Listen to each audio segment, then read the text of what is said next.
well is bring softball together. I mean, no matter where you're at in Oklahoma, there's a lot of great history here and a lot of great series to be played. Let's take a look at what's happened in this series. 60th all-time meeting. The last time Tulsa won was 2011, but not because, as you mentioned, there's been a lot of close calls in there. There has been. I mean, that series where they had 4 national championships, there's a lot of close games. I mean, Tulsa almost knocked them out of their regional in 2017 when they go on to win. And it's a lot of 10-inning games, high energy, high pressure, and it's just such a great thing to get on the field and compete with teams like this. You know who knows how to play in high-pressure situations? How about Gabby Garcia for Oklahoma? What a weekend for this freshman. I mean, she just stepped into this lineup like an actual pro. She's already leading with 6 home runs. I mean, she led off with Game 1 against South Carolina in the first SEC series with an opposite field go-ahead 3-run bomb. I mean, if you're hitting opposite field, I don't know what more says that you've got some power. Somebody that can do that as well, that had a monster weekend to open up conference play, Celeste Wood. Somebody I was so impressed with in her approach in the box. She went to all fields. It was so tough to get her out. I mean, she went out and hit it opposite field. She went up the middle, and then she would hit the home run over in the full side. I mean, she just was a tough out all weekend long. Tulsa looking for a headlining win on their home field here tonight. Golden Hurricanes taking on the undefeated and #1 Oklahoma Sooners when we come back. Back in Tulsa, these two getting set to go. Let's look at the lineup for the Oklahoma Sooners. Brought to you by Reese's. Dayton, don't sleep on Parker either. Anybody in this lineup really can do the damage, and Ella Parker has been the best hitter for average this year, hitting .525. The lineup will go up against Mara Moore. She was the starter in the first meeting, and Mara Moore is coming off a really good weekend, Haley Minen. Mara Moore is going to be one of the people they look to bring them into this game with a lot of calm energy. She does a great job leading from the circle. She's going to attack more up in the zone. She's going to get weak contact with soft pop-ups, and she's got a great little rise ball. She's going to throw 59 to 64, and she's going to work on getting 3 speeds. Keeping these hitters off balance is what she's going to need to do to be successful. Moore with 2 complete game victories in Tulsa's 2 wins against Memphis this weekend, including the finale this past Sunday. Shut out the Tigers in 5 innings. Really, really good stuff. And this Sooner team, they don't strike out a lot. But she's been good pitching to contact. She can still get the outs. Defensively, for Chrissy Strimple's team this evening, Holcomb, Dill, and Rouse the outfield. Amber Turner doing the catching. Berkeley Foster making just her 3rd career start. She got to start games 2 and 3 this past weekend and was really good, coming off an injury earlier in the year, but has handled it well and draws the responsibilities of the shortstop tonight. Abigail Dayton trying to be the ultimate table setter here, and one of 6 lefties in this Oklahoma lineup tonight. All cloudy skies, but just kind of adds to the drama here. Temperatures in the 70s and no precipitation in the forecast. Great softball weather. We're ready to go. Tulsa versus Oklahoma. First pitch misses up from Mara Moore, and it'll be critical here tonight against a power hitting team like Oklahoma, Haley, that at rise 4, they gun down Dayton. This is such a huge play to start the game off because this is a momentum changer. This is one thing that Coach Chrissy Strimple talked about, that they need to take the momentum away from OU because they're so good at getting and maintaining momentum. One hopped and hit the mascot, so this was my redemption plan, and I took it a little easier on this one. I like it. What was your plan going in? Like, aim it? Yeah, just toss it up there. It's a little closer than the mound, you know, in baseball. So it's impressive what these girls can do underhanded, though. I couldn't touch it. It's wild watching it from back here. What do you feel like is more pressure, coaching games or throwing the first pitch? Definitely throwing the first pitch. I know what I'm doing coaching games. I don't know what I'm doing out there on the mound, trust me. I can only imagine it's been a whirlwind of the last few months, but from your perspective, what's your time in Tulsa been like so far? No, it's been awesome. I mean, the state of Oklahoma, really, the people here are so nice. Like, it reminds me a lot of the South where I'm from. You know, got to play golf a couple times, so I've done some things outside the office. We've closed on a home, kind of getting settled in. But football, man, I couldn't be. It's unique. Education is still valued here, and I really appreciate that, and our guys do too. And I think we're going to win here. I think we're going to win a lot of games here, and I think it's a sleeping giant. 2-2 pitch to Pickering, able to stay alive here. I know that was something you mentioned when you were first introduced as the head coach, that you don't feel like winning needs to wait. It's not a process where you say, let's get 2-3 years under our belt. Yeah, it used to be. You know, you used to have to recruit a high school class of 25 guys, redshirt them, and get good in a couple of years once they got some playing experience. Now you can go hire 22, and I like it. I enjoy coaching. I think it's more like the NFL model, and I wish they'd changed some things. I think we all do, but it's fun coaching, and coaching's coaching whether you're coaching a 19-year-old or a 23-year-old. 2 down here as Mara Moore strikes out Ella Parker. Or Cassidy Pickering, beg your pardon. Nellie McEnroe Marina steps in. Your perspective of things when you look at how NIL has become a factor now, but you mentioned coaching is still coaching. What's kind of that recipe that's made you a winner everywhere you've been? Yeah, I think it's it's people you hire. You know, first and foremost, I've had a great coaching tree that has gone on to do great things, and I don't think that's going to be any different here.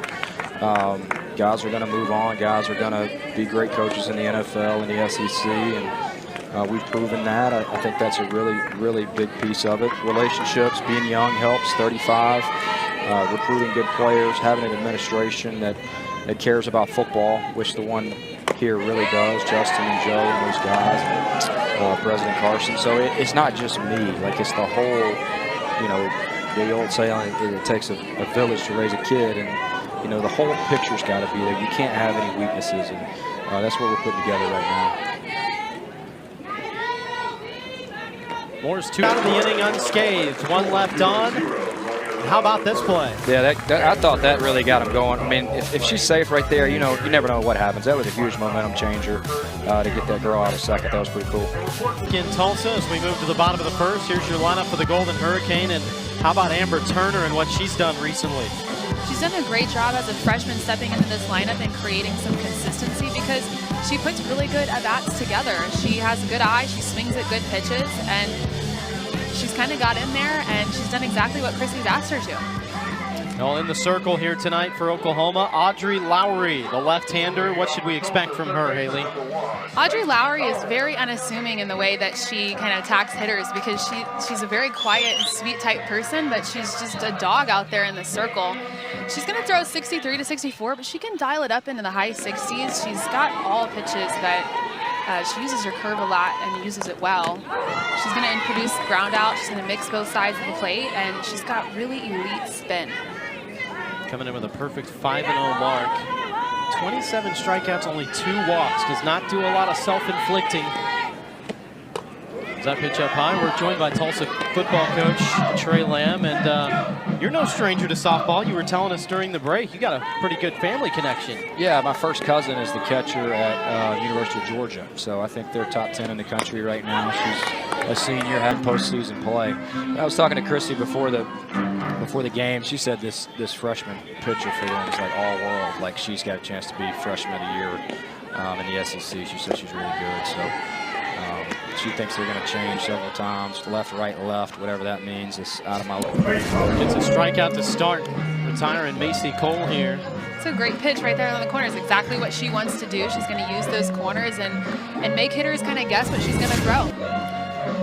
Brings up Faith Russell.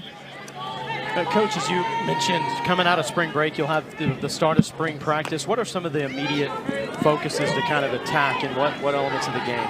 Yeah, I think just your identity, who you want to be, you know, both schematically and culturally. Nobody knows that yet. We haven't been out there together. So that's really the identity of that first week. And then once we get into that, it's going to be about competition and see what the depth chart looks like. Who we got to go get out of the portal, who needs to go in the portal, and what kind of roster changes we need to make. Celeste Wood, the hitter, with 2 outs.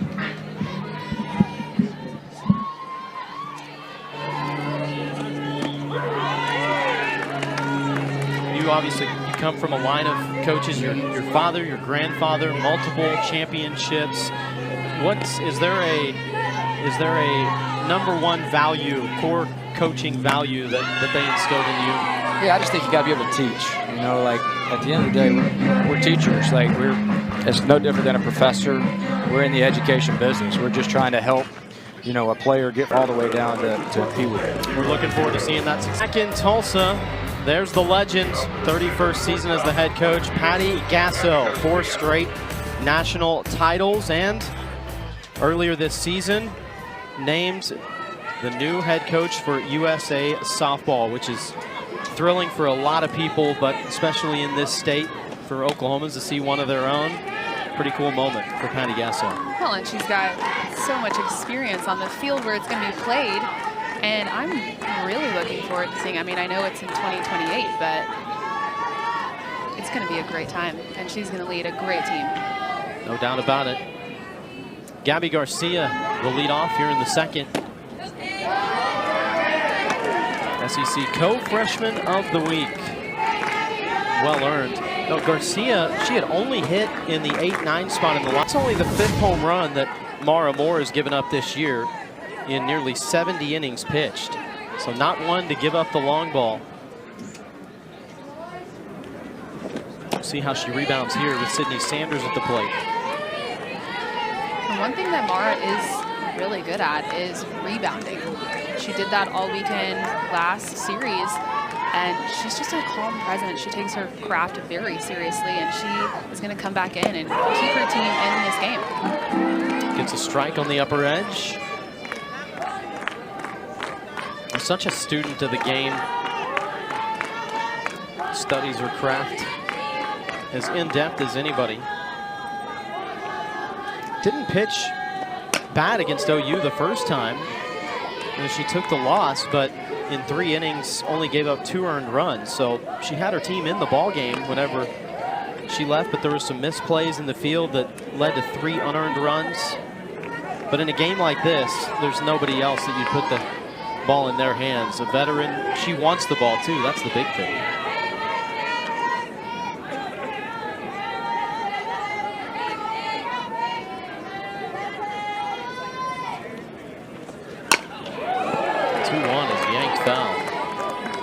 Tart Monster ate it.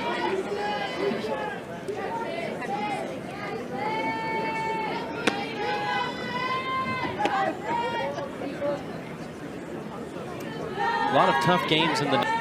I'll be honest, I was just excited to play and get the opportunity. I had transferred after an injury, so getting that opportunity to play was so much more fun. But some of my best memories is getting in and playing teams like Oklahoma, like LSU, OSU, all those teams that you watch on the Women's College World Series year in and year out, and it's just so much fun to step on the field and get to... Heck of a battle at the plate. Just kept fouling them off. Got her hands up to that pitch. That's where for these power numbers that they do.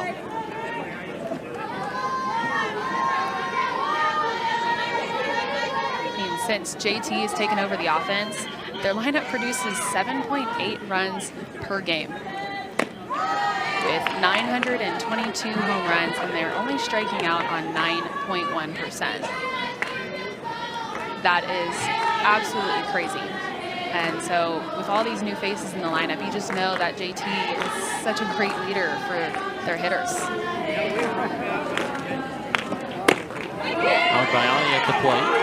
Takes a close pitch. It's something that Patty Gasso talked about specifically this week. And you know, when JT came back, and you know, there's a lot of additional science and data around the game nowadays, even more than 5-10 years ago. And so kind of using some of those things to really institute a new hitting philosophy, if you will, a new approach. It's Jessica Dreswick talking with the battery.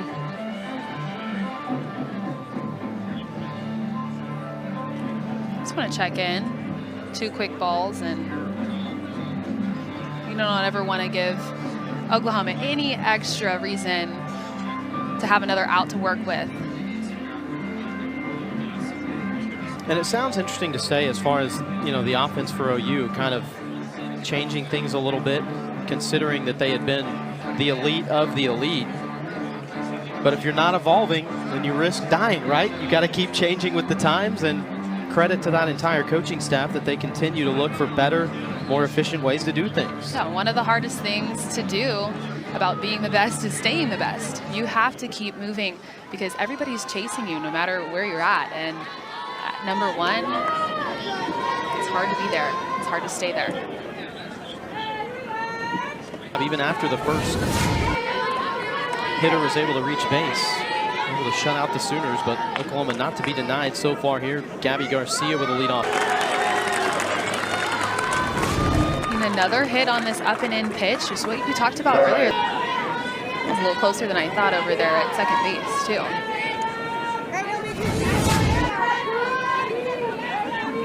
Four straight hits here for Oklahoma.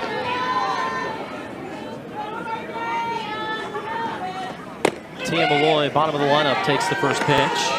This is somebody that has received a lot of praise. Really done well in some opportunities given, but somebody they wanted to try to get on the field.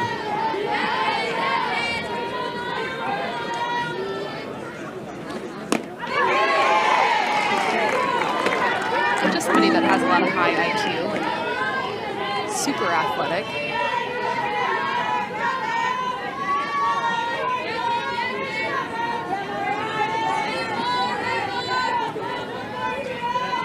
Ninth start of the year for Malloy. 21st game she's appeared in, though, so has been on the field almost every time out.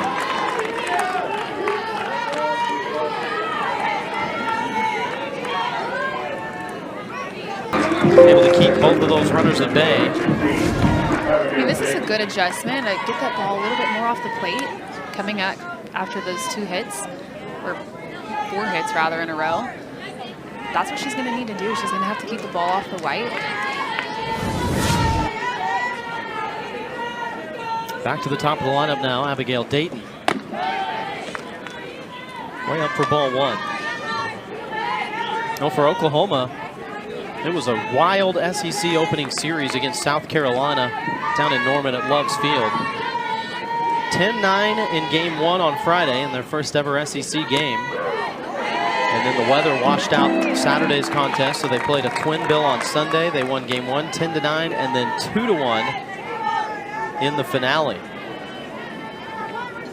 I mean, and they snapped the undefeated streak for them, for South Carolina, who's been playing so well, and they're still playing well. I mean, they played a great series. Conference play, well, especially SEC play, but they know what you don't want to hit. They know what you throw, and they make it tough on you. You have to.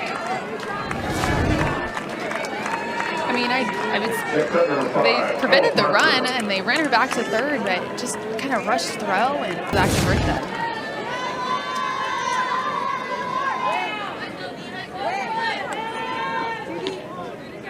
Bases loaded up now for Ella Parker.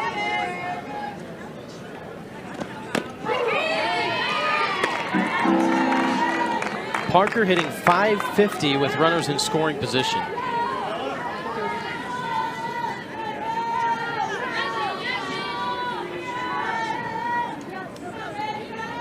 I mean, she's got such a great batting average, and she often has runners in scoring position. Close pitch. Moore thought she had the upper outside corner. Had a case for it.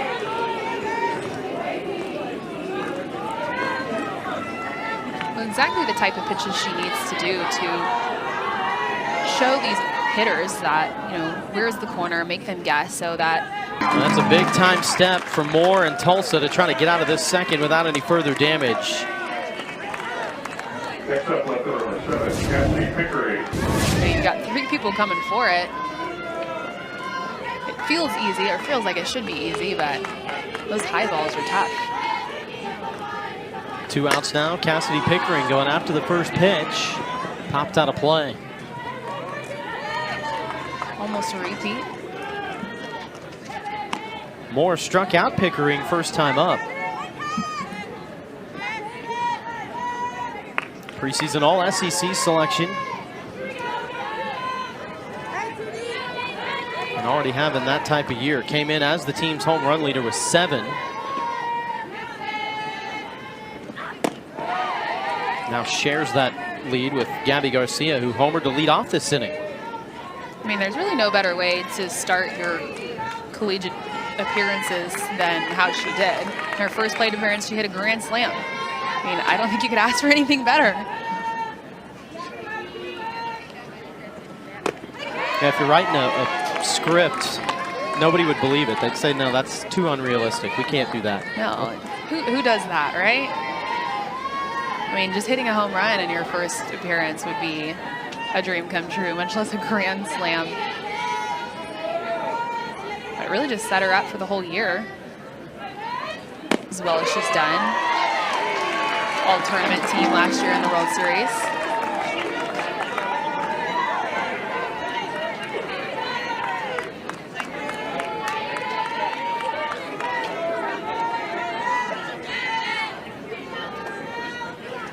Moore's 2-2. Battled off. That's what the good hitters can do.